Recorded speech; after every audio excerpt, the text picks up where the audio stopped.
एक बार की बात है, मथुरा के छोटे से गांव में बेला नाम की एक जादुई तितली रहती थी।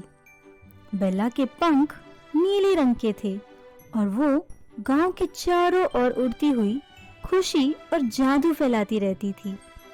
एक दिन सुबह बेला गांव के पार्क में एक सुंदर फूल पर बैठी और उसकी नाजुक पंख फूल की पंखुड़ियों को छू गई। बेला को ये नहीं पता था कि उसके इस छोटे से स्पर्श से अद्भुत घटनाओं की एक श्रृंखला शुरू हो जाएगी। वो फूल जो अब बेला के स्पर्श से जादुई हो गया था, चमकने और झिलमिलाने लगा।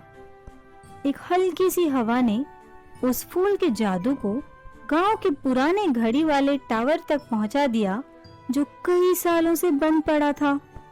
जैसे ही जादू ने घड़ी के टावर को छुआ, पुराने गियर फिर से घूमने लगे और घड़ी जोर से बज उठी।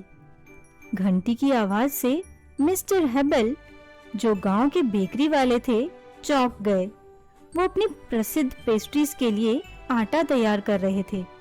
जोर की आवाज से उनका हाथ हिल गया और आटे की एक पूरी बोरी उनके रसोई घर में बिखर गई। जब आटा हवा में फैल गया तो उनकी बिल्ली मफिन डर कर उछल पड़ी और शहद के एक जार को गिरा दिया। शहद का जार बेकरी से लुढ़कते हुए सड़क पर आ गया, जहां एक उत्सुक गिलहरी नट्टी उसे देखकर खुश हो गई। नट्टी ने अपने चिपचिपे पंजों से शहद इकट्ठा किया और उसे छुपाने के लिए एक पेड़ पर चढ़ गई। नट्टी की खुशी से एक शाखा हिली और उसने एक चिड़िया का घोंसला गिरा दिया। घोंसला रास्ते पर गिर गया, जिससे एक छोटी लड़की लिली, जो अपनी दादी के लिए सेबों की टोकरी लेकर जा रही थी, बहुत डर गई। सेब उसकी टोकरी से गिर गई और रास्ते में लुढ़कने लगे और एक भटकते हुए कुत्ते रस्टी से टकरा गए। रस्टी सेबों को देखकर उनसे खेलने लगा और इधर उधर दौड़ने लगा। ये हलचल लिली की दादी, जो एक प्रसिद्ध आविष्कारक थी, उनकी नजर में आ गई। उन्होंने इस हलचल को देखा और सोचा कि उनके पास एक नया आविष्कार करने का बढ़िया विचार है। एक ऐसी मशीन जो जल्दी से चीजों को साफ और व्यवस्थित कर सके।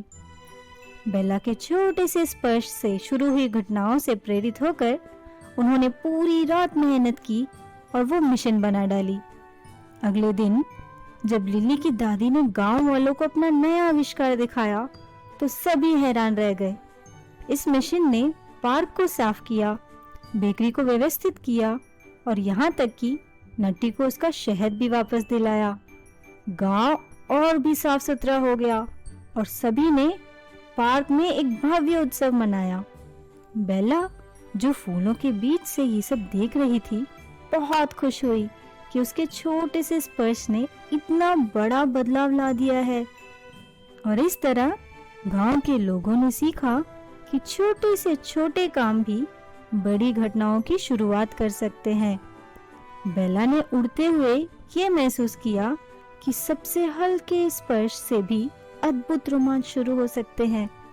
और मथुरा के गांव में हर तितली के पंख की फड़फड़ाहट इस बात की याद दिलाती थी कि दुनिया के दूसरे से कितनी जुड़ी हुई हो सकती है। क्या आपने कभी बटरफ्लाई इफेक्ट के बारे में कोई कहानी सुनी है? अगर हाँ, तो हमें भी बताइए। जल्द ही एक और कहानी के साथ मिलते हैं। Bye bye.